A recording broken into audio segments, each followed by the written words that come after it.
Hey folks, welcome to AgentSpot. Today we're going to cover workflows.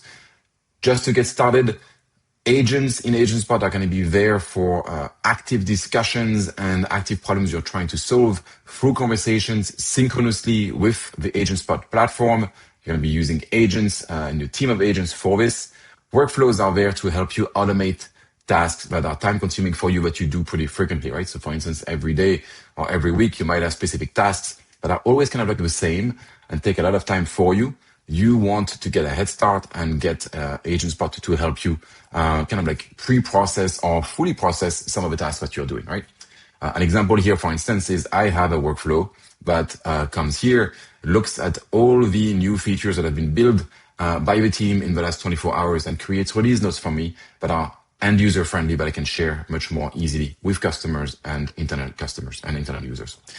So today we're going to do a new workflow. So I'm going to create a new workflow here on your homepage. If you go a little bit to the bottom, you can create new workflows and you're going to have a workflow builder, very similar to the agent builder that you have. Everything in AgentSpot is built for you to be able to create all these assets through conversations, right? So here, what I'm going to actually be doing is, let me just go through this. I actually want to create a workflow that will help me prepare my day. So I want you to look at what yesterday looked like. So look at meetings that I like. So we're going to look at yesterday first, look at meetings that I had yesterday, find the transcripts, look at my emails, my Slack, my Jira, and help me kind of prioritize like all this information that is going to come in is a ton of stuff for me to process. I need to prioritize a little bit what I need to take care of first. I need help drafting responses for common questions that come up pretty frequently. I don't want the agent to send anything. I just want to look at what happens and then have suggested responses so it's faster for me to draft them. Now, the second thing is I want to look at today. So I want to see which meetings I have. Do I have customer-facing meetings? In which case, I want to get context both on the company externally, but also maybe Slack channels inside to get a bit more the top concern of the customers, the sentiment that they have, etc., etc.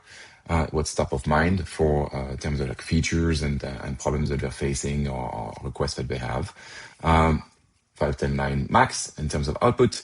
Stakeholder meetings, if I have any, I want you to help me create a status updates very, very quickly, which means I want to actually come in, show what we've actually shipped in the last week, show the top feedback we got, and create a very small brief in terms of like what's been done, what's coming, and what's the top feedback we got from customers. Right? And that's basically it.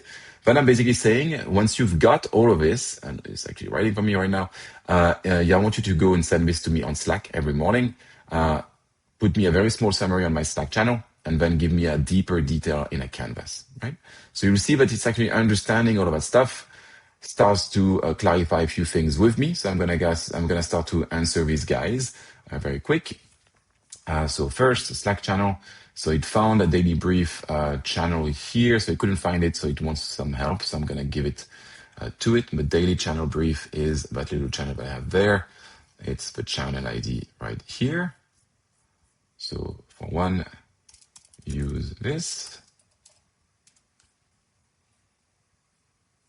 AgentSpot project is going to be, for me, scal component spot. And for this, I want you to look at my email for Gemini transcript links, then access them in my Google Drive. And for this, when you see external email domains, assume it's a customer-facing meeting.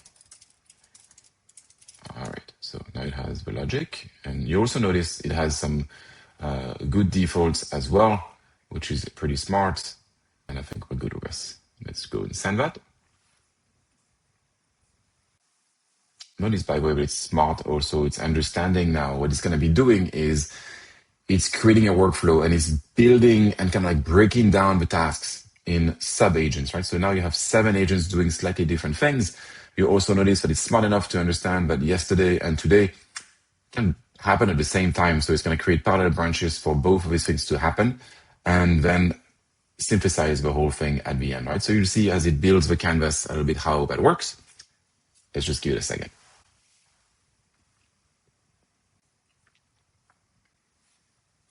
All right, so it's come back, right? So it's gone and done all of these particular steps. And now you can actually see, right, like it's resolving context to understand the time windows that we're operating into. It's going into Atlassian first, looking into my calendar, my emails, and my Slack. So that means it's going to go into Atlassian, Slack, Gmail, and my Jira, preparing for the meeting. So you'll see that's actually really looking into things in parallel, trying to be as efficient as possible, and also creating sub-agents to have specialists to handle every single task in parallel. Then consolidate everything into one to draft responses and merge information. And finally, I can actually come in, synthesize everything, and I will use the Slack connector to post all of that summary into Slack, right? So that looks great. One more thing I want to do is, that looks pretty cool. So I want to schedule this every day. Right now we're in UTC. We're going to improve a bit that in the next few weeks. But I want that at 7 a.m. PST. So I'm going to go and run this. I can test really quick that all these things are working fine, and it seems to be all good. Perfect. And now I'm going to save that and actually run a test run. Okay. So let's just go and run that now.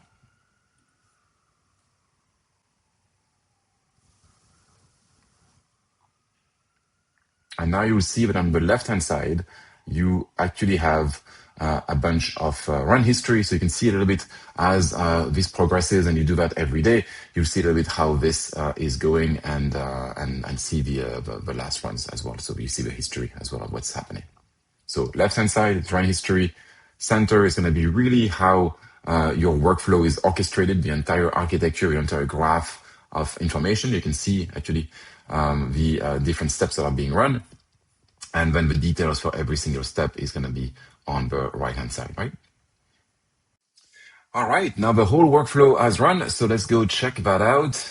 If I go into the daily brief, you'll see I have actually a pretty small brief here, which is perfect. It just shows me like PTO, like sync that I have to do, some 2 tickets that are awaiting reply from me. And I think that's mainly it. If I want to go deeper, I have that daily brief, shows me a little bit the recap from yesterday. It looks like I don't have action items on meetings, which is great. Looks like I did my job right. Tier 1 features. So on the, like literally also linking the particular things I have to engage, or the Slack channels that I have to engage. Tier 2 as well. Suggested responses for all of these particular things. So great stuff. It looks pretty good. I have meetings also for today that I can take a look at. All that stuff is actually fairly good.